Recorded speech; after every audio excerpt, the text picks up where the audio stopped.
Boas a todos, a boa cruzou de novo a ponte. Estamos con Brais e con Tereixa. Nada, vimos a falar un pouco pois das eleccións portuguesas que son este domingo. Nada, vamos a comentar un pouco pois como vedes un pouco a situación. Hoxe publicouse unha sondaxe, parece que a AD vai gañar, o Partido Socialista vai ser das 5 ou 6 puntos por debaixo. Nada, como vedes un pouco a situación en xeral, si vedes que vai haber un novo goberno liderado por Montenegro ou que a situación vai para novas eleccións ou como vedes o futuro? Eu penso que vai a cousa quedar un pouco na mesma, pero peor, no sentido de que se volve a ver unha cuarta convocatoria de eleccións anticipadas, pois será un escenario peor que unhas terceiras eleccións anticipadas como acontece agora. Penso que se non hai ningún partido con unha maioría absoluta, que agora mesmo non lle dá ninguna enquisa, eso non quere decir que non poida acontecer. Eu quero lembrar que no ano 2000, creo que no 2023, ninguna sondaxe lle daba a maioría absoluta a Antonio Costa, de feito dabanlle incluso derrota a mans do PSD, e finalmente conseguiu unha maioría absoluta sorprendente para o propio Costa, ¿no? Entón, bueno, vamos a tomar os sondaxes así con un bocadiño de cautela, pero efectivamente a tendencia que parece inclinar é que o próximo Parlamento vai ter incluso unha maioría de dereitas moito máis clara da que ten agora, que xa era o 60%, e que a victoria parece que está moito máis cerca de Montenegro que de Pedro Nuno Santos.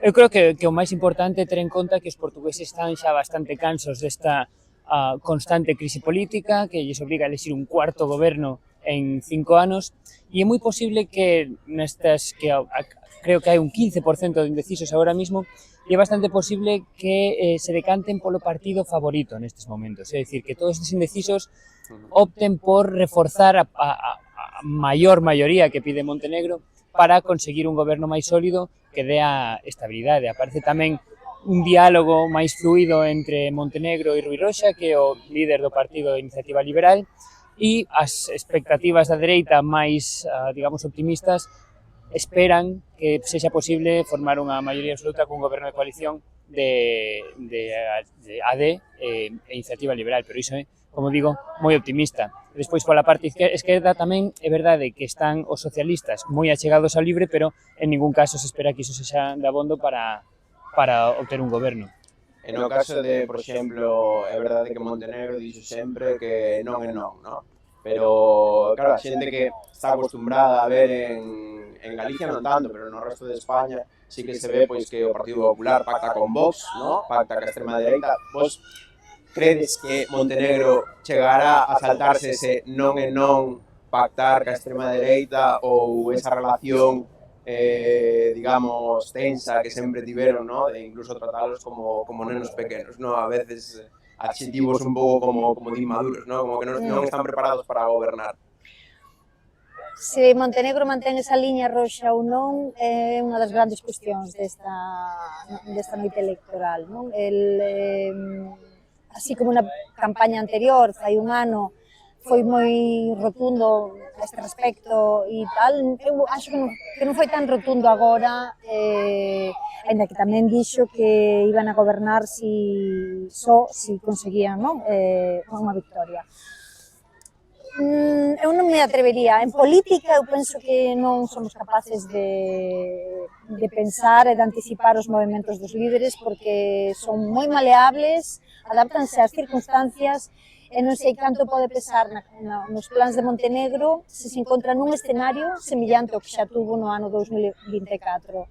Se entón ele está disposto a volver a pasar polo calvario parlamentario que tuvo que pasar, porque realmente foi un calvario parlamentario, que ele deixara fora o Chega do seu goberno, significou que ele viveu moito peor, tuvo que estar negociando continuamente, tuvo que, a veces, aplicar e aprobar medidas aprobadas pola oposición, medidas aprobadas polo Chega, o sea, medidas que eran do Chega ou que eran do Partido Socialista.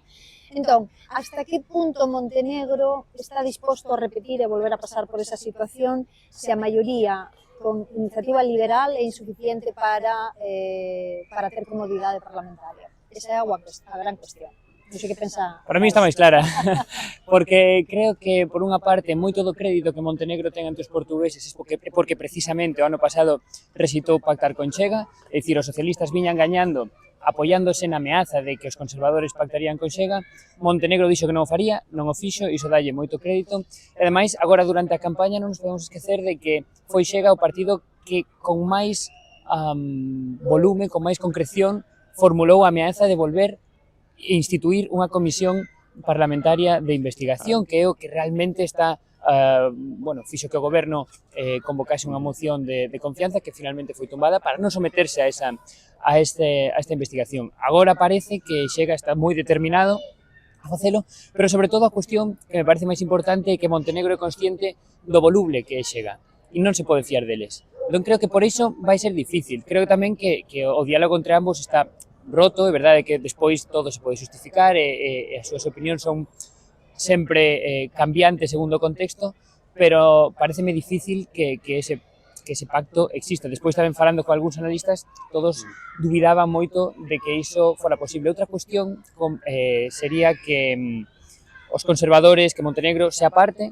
deixe paso a un novo líder conservador que sí teña menos escrúpulos ou polo menos non ese historial de declaracións en contra do Chega para facer ese pacto. Sí, o sea, como dimisión, pero que entre alguén que sí está a favor dese cambio, pero sigo pensando que sería un pouco complexo por lo que decías tamén, no sentido de que Chega, como xa contamos algunha vez en a boa, un dos baluartes seus é a corrupción, ¿no? El lutar contra esa corrupción e demais.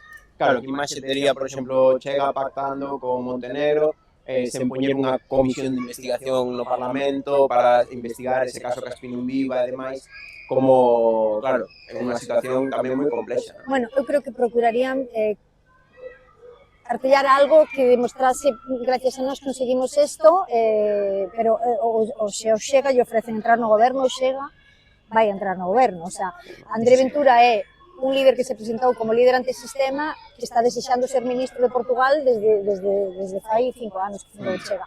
Pero non quería que se esquecera unha cousa. Cando falamos de Montenegro e das súas liñas roxas, do seu firme non e non, durante este ano escaso de legislatura, Montenegro reuniuse en secreto en varias ocasións con André Ventura para ofrecerlle un pacto e para pedirlle un pacto. E cando estas cousas se denunciaron en público, eran reunións secretas entre o primeiro ministro e o líder do Chega, que só se desvelaron porque o propio líder do Chega o dixo, non? E unha das cousas que plantexou o Montenegro foi que, bueno, que máis adiante xa se vería o da posibilidade de que entrase no goberno. Entón, esta posición de Montenegro é firme hasta o día do xuicio final? Non me atrevo a decir que sí. Claro, sí. Non me atrevo a decir que sí. Home, a verdade é que Portugal estamos como para decir o que vamos a facer, ¿no? Porque vimos de unhas eleccións provocadas por un día no que Antonio Costa despertouse como primeiro ministro e pola tarde estaba nunha sala de prensa dimitindo e enviando o país a eleccións. Despois, outras eleccións agora que se fan por un caso que salta, pola tarde temos o primeiro ministro convocando unha cuestión de confianza que se sabía que non se iría adiante, xa con moita dificultade. Claro, Portugal está nunha situación actualmente que é moi inesperado o que pode acontecer, porque a situación é tan complexa, ¿no? Porque hai xente que se pode preguntar, bueno, por que non pasa de novo o que pasou co Partido Socialista nas anteriores, ¿no? Que nas anteriores o Partido Socialista favoreceu o goberno de Montenegro. Bueno, tamén pode ser porque tumbaron abaixo unha cuestión de confianza fai uns meses, tampouco te vas a plantexar pactar con Montenegro despois de tirar abaixo esa cuestión de confianza, ¿no? E despois entro tamén, non me gustaría pasar por alto, un partido que tamén en principio parece que si hai un achegamento por parte de Montenegro da Alianza Democrática, que é a Iniciativa Liberal, ¿no? Que parece que vai crecer ata os 11 deputados, e parece que sería pois un socio para Montenegro, non sei como vedes vos o que este partido que pode ser máis descoñecido para moita xente, ¿no? pero que está aí e que parece que tamén vai a ser un grande aliado de Montenegro durante unha posible legislatura na que gañara Montenegro. Sí, é un partido que xa o ano pasado tivo a posibilidade de estar máis próximo Montenegro finalmente foi o propio partido que rexeitou entrar no goberno, se non lembro mal, e decidiu manterse fora e con apoios puntuais no Parlamento, e é verdade que nesta campaña as opinións e os cruces de declaracións de ambos os dous líderes son moito máis achegados do que foron, eu creo que en ningún momento. E iso sendo tamén Iniciativa Liberal un partido que en principio se posiciona contra todo tipo de actitudes pouco éticas por parte dos gobernantes. Está claro que agora mesmo eles tamén foron uns dos que no último mandato foron os únicos, creo, que se abstiveron da moción de confianza. Sí. Entón, iso xa puido ser un xesto de cara ao que pode pasar agora. O difícil é que teña unha maioría que lles permita formar un goberno estable. Eu creo que esa é a dúbida. Se a teñen, seguro que o van formar. No teu caso, Teresa, como ves? Sí, no, estou de concordo co que di Brais. Toda esta campaña hai unha relación de idilio, de seducción mutua entre Rui Rocha, que é o líder da Iniciativa Liberal, e Luís Montenegro. Todo o mundo dá por feito que hai unha coalición postelectoral no caso de que eso lles permita gobernar. Rocha, ademais, quero dicir, cada vez é máis transparente, non? Nese obxectivo. El xa empezou na moción de censura, de confianza, perdón, como ti lembrabas, cando el xa no debate a 8, non? El lembrou todos os que estades aquí, non? O resto dos líderes políticos dixo, todos os que estades aquí contribuístes a esta inestabilidade e a convocatoria de eleccións, e a Iniciativa Liberal foi o único que tratou de impedilo e de manter, non, a gobernación en marcha. Ben, bueno, ele está xogando un pouco a carta da responsabilidade, non?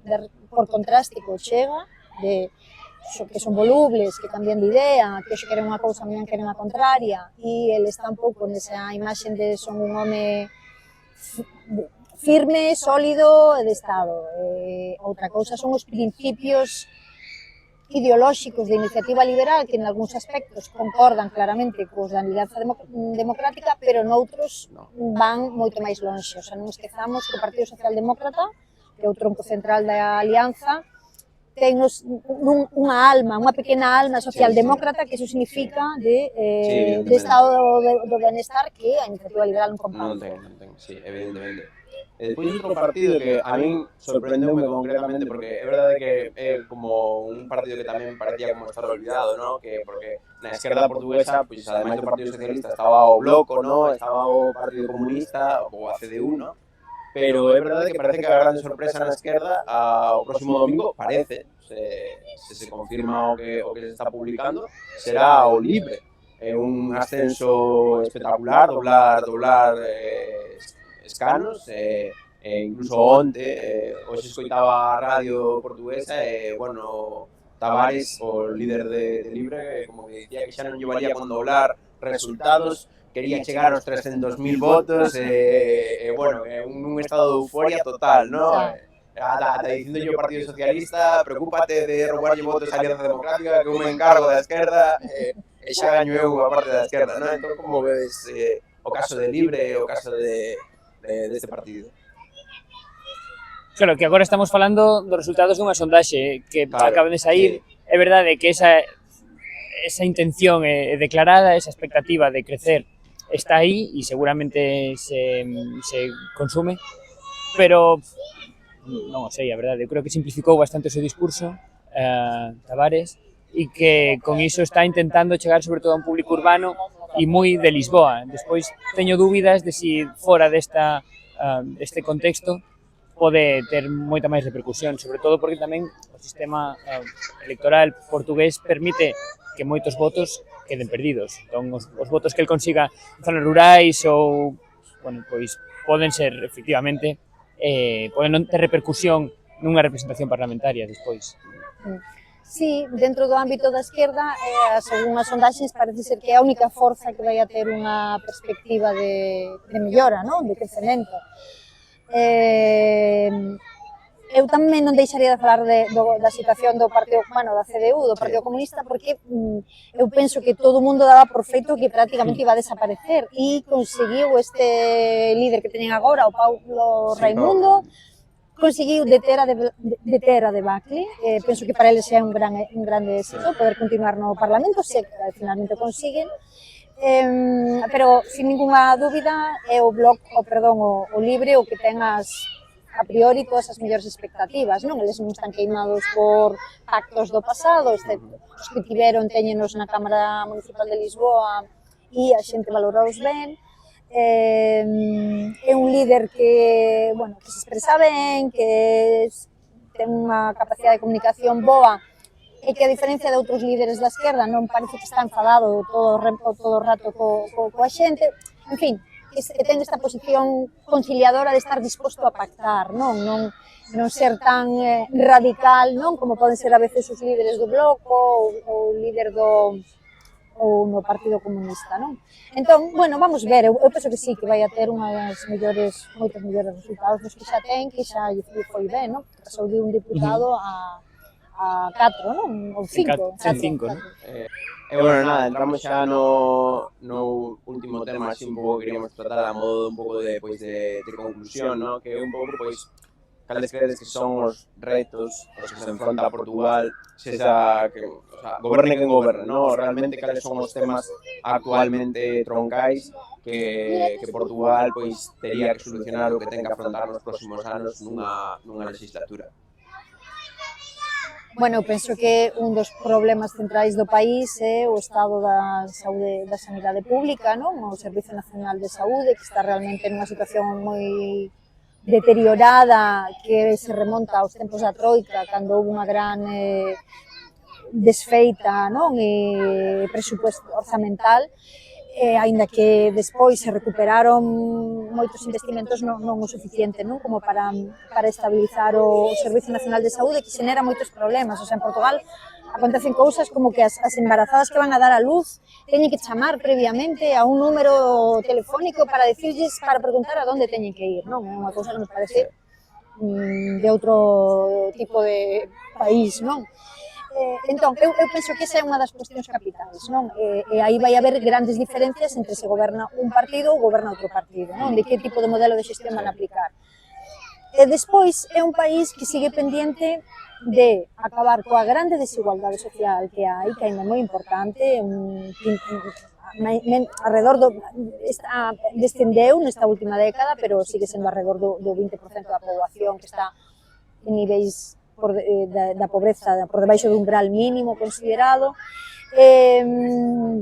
E a parte da desigualdade, eu considero que económicamente é un país que agora mesmo é demasiado ultradependente do turismo, que é un país que non acaba de crear un modelo económico moderno, de salarios altos, e que está apostando por, digamos, a galiña dos ovos de ouro fácil, que é o tema turístico, donde, ademais, a maioría do tipo de emprego que se crea aí é moi pouco cualificado, non? Entón, eu penso que os grandes retos están na economía, están na saúde, están na sociedade, en acabar coa desigualdade. Sobre todo, creo que, pois, do meu punto de vista, falta, a desigualdade abranguendo a maior parte deles, pero, sobre todo, a vivenda.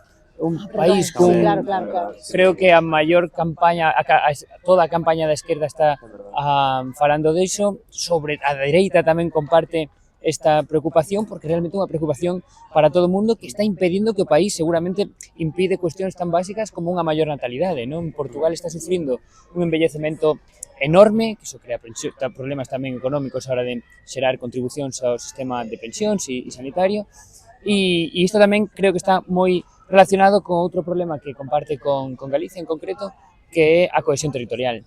Portugal é un país totalmente dividido entre costa e interior. Toda esta poboación moi envellecida está no interior, na costa hai problemas de vivenda, o traballo está na costa, entón son problemas que se retroalimentan uns a outros e a resolución parece difícil, a verdade, non sei moi ben que modelo pode ser o que máis o que triunfe, e creo que, claro, nin eu ten claro. Claro que eu, por exemplo, recordaría o que comentaron todos os políticos, ¿no? Que algo realmente moi grave no caso da vivenda que Portugal ten a maior diferenza entre os salarios e o prezo da vivenda en toda Europa. O sea, é un dato que é escalofriante, ¿no? Tamén o encarecimento máis rápido de toda Europa é brutal. E de feito, a solución pode non ser tan complicada tendo en conta que hai 700.000 casas vacías construídas, pero baleiras nun país de menos de 11 millóns de habitantes. Non sei. É complexo, non é complexo, é unha situación moi complexa. Incluso tamén o tema da sanidade, por exemplo, nós que vivimos en coche, como ves, pasas por hospitais isto é algo que a moita xente vai sorprender, pero as ambulancias que ves son de bombeiros voluntarios.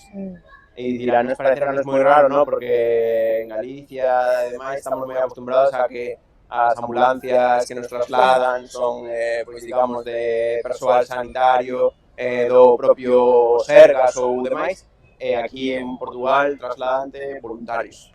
Sí, logo, bueno, hai un sistema de transporte urxente que é o INEM, non? Que se chama Instituto Nacional de Emerxencias Médicas, e por volver ao tema da saúde tamén tan central, nesta legislatura houbo unha greve dentro do personal do INEM que acabou provocando falecimentos, non? Entón, quero dicir, que todo o que rodea o mundo da sanidade pública ahora mismo está pues, pillado con alfileres, ¿no? Pero vamos, coincido con Brais en que o tema da vivenda é un dos temas troncais do futuro para Portugal. Vou engadir tamén que, por exemplo, acabamos de pasar por unha folga de ferroviaria dunha semana, é dicir, os trens apenas funcionaron nunha semana. Sin servicios mínimos. Sin servicios mínimos, exactamente. Houbo folgas de seguridade, que é un sector moi cohesionado. Hoxe hai unha folga de función pública, pero non sei exactamente. Houbo colexios sin clase, quedaron varios colexios sin clase, e tiñan cafetería e sanidade tamén. As folgas da ensinanza son constantes, os profesores non gañan dabondo como para vivir nas grandes cidades, é dicir, casi todos os sectores públicos están debilitadísimos, cos seus traballadores moi enfadados. E bueno, isto deriva tamén un sistema, ten consecuencias políticas. Ainda que Montenegro tuvo a habilidade de, cando chegou, utilizar parte do excedente orzamental que lle deixara o Partido Socialista, porque Costa estaba obsesionado co control coas contas certas famosas, e o que fixo foi crear unha gran rede de aforro que despois Montenegro pudo dedicar que lle vai dar a vitoria a Montenegro agora. Efectivamente, a darlle melloras e a contentar pues, a varios colectivos de funcionarios públicos como os policías, os sanitarios, profesores, ¿no? Tamén, sobre todo. Personal da xusticia, bueno, diferentes colectivos de empregados públicos que estaban realmente moi irritados, ¿no? Pois ata aquí a charla que mantivemos hoxe con Brais, con Teresa, moitas grazas aos dous por facer un oco nas nosas xentes e pasarmos por a boa. E nada, a boa vai seguir contando todo o que vai pasando por aquí por Portugal, os resultados tamén os viviremos aquí.